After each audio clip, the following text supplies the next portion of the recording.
We're sitting down with Alex Mahadaman. He's the director of Mediawise at Poynter. We are at Poynter. I'm Matthew Peddie. I'm the host of Florida Matters and the host of this podcast. Alex, thanks so much. Happy to be here.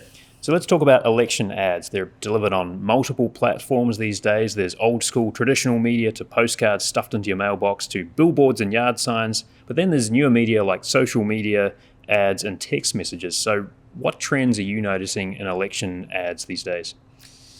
Well, digital campaign ads continue to grow. I do think that traditional linear TV ads are still going to be the beast during this campaign season. Politicians are still spending heavily on linear TV ads, but you are seeing a rise in spending on Facebook, as there's been since the 2016 election. TikTok does not allow advertisements, so that's a big platform that you shouldn't see any spending on. But really, yeah, Facebook, Instagram, YouTube is a big one that you'll see more spending, and then CTV, so streaming TV advertisements. I'm starting to see here and there. I haven't dug into the data and how much campaigns are spending there, but you're seeing an emphasis on these new platforms. And are the ads different? I mean, obviously an ad that you get in a flyer stuffed into your mailbox is going to be different in format from something you see on TV or hear online. But what about the difference between social media ads and, say, traditional media like television and radio? Well, social media ads have to be shorter, even shorter than the, like a 30-second TV spot. They might be a 10-second ad. It's going to be vertical video. So if I'm watching TV, I'm going to see a horizontal ad, whereas a vertical video, you're going to see more focused on just the candidate, more personality, more off the cuff. So a lot more informal when it comes to digital advertising.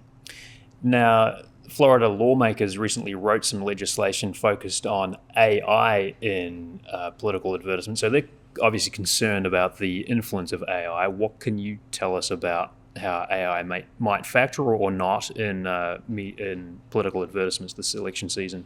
So it depends on what you mean by AI. So when it comes to AI deepfakes, so the synthetic video, fake videos of candidates or most likely their opponent, I don't think you're going to see a lot of that because that's what those laws are really aimed at. They're really aimed at stopping deepfakes.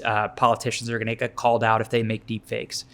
How AI is going to affect this election is it allows candidates with however small their war chest is to create lots and lots and lots and lots of content. And that might be, dozens and dozens of Instagram reels and graphics. It might be, website copy that's a mile long. It might be op-eds that are, sent out to every newspaper in the country.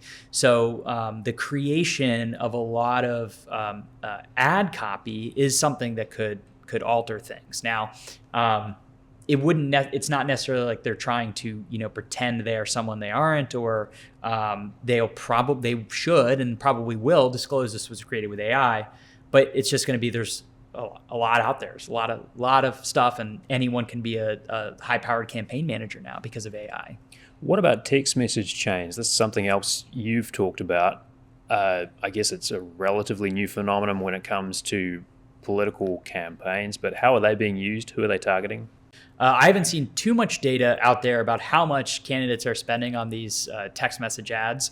But what concerns me about them is I could open my phone if I had my phone with me right now, and I get like 5 or 6 texts a day from various candidates. Usually it's like a text message from hey, this is Joe Biden. I need you to kick in $2.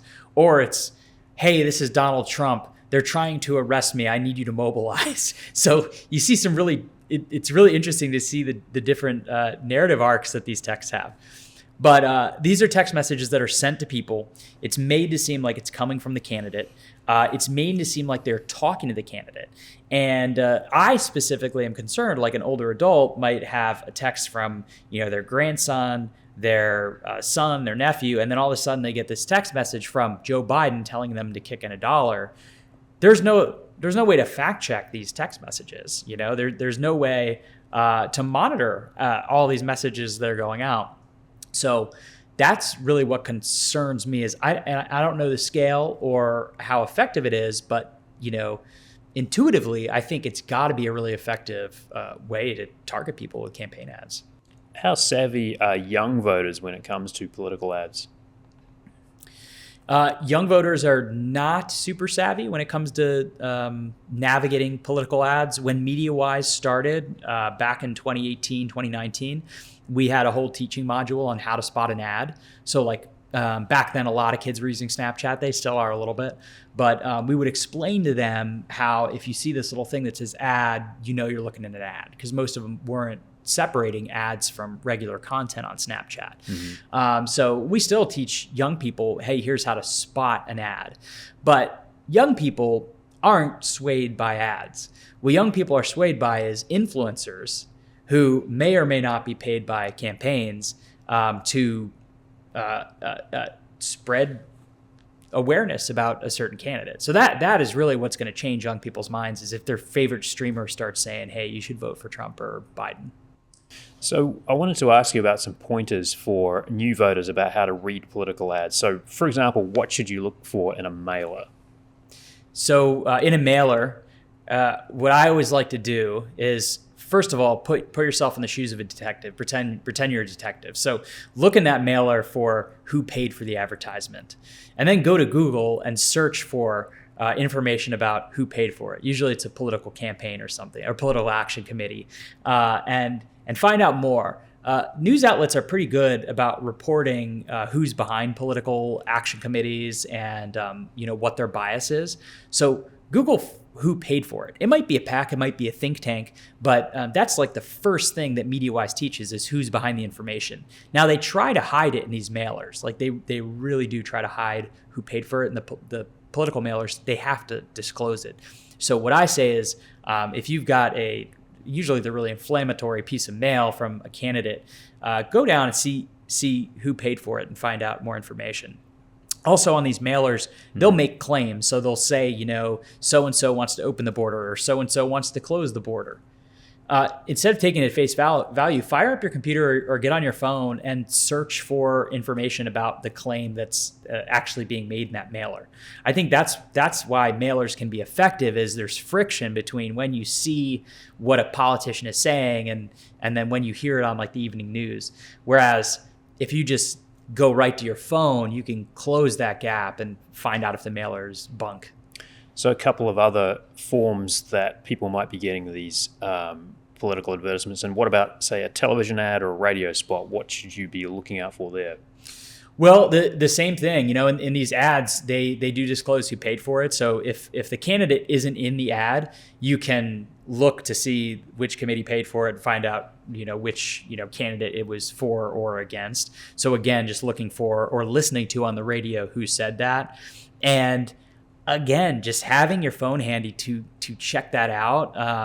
The same thing I tell people in spotting misinformation works for political campaigns, ads as well, because political ads are designed to make you feel emotional. That's the way you sway people's behavior. So if you see a commercial and it's got some really scary music, maybe it's in black and white, and you feel really emotional, then that's a hint that you need to check out and really try to disregard it as much as you can. And finally, what about social media influencers? You mentioned them before, but how do you kind of keep an eye on what to look out for there? What should you be paying attention to if you see a social media post from an influencer and there's a political component to it? So this is a hard one because, in the world of influencers is still pretty much the Wild West when it comes to advertising now. On Instagram, for example, you have to disclose if you are creating sponsored content. If I'm Kim Kardashian, I have to put #ad. So looking for words like #ad, #sponsored. But it's really difficult because young people aren't necessarily just scrolling and seeing traditional campaign ads on Facebook. No, what they're hearing is they're hearing 8 hours of audio from a streamer Kai Cenat. He's a streamer who I believe has a kind of a right-leaning bent. So they're seeing and listening to 8 hours of streaming that might have kind of political advertisement in it, even if it's not paid. and kind of absorbing that. So that's a challenge that it comes back to media literacy, trying to teach people how to identify, this is a claim and here's how to check it out.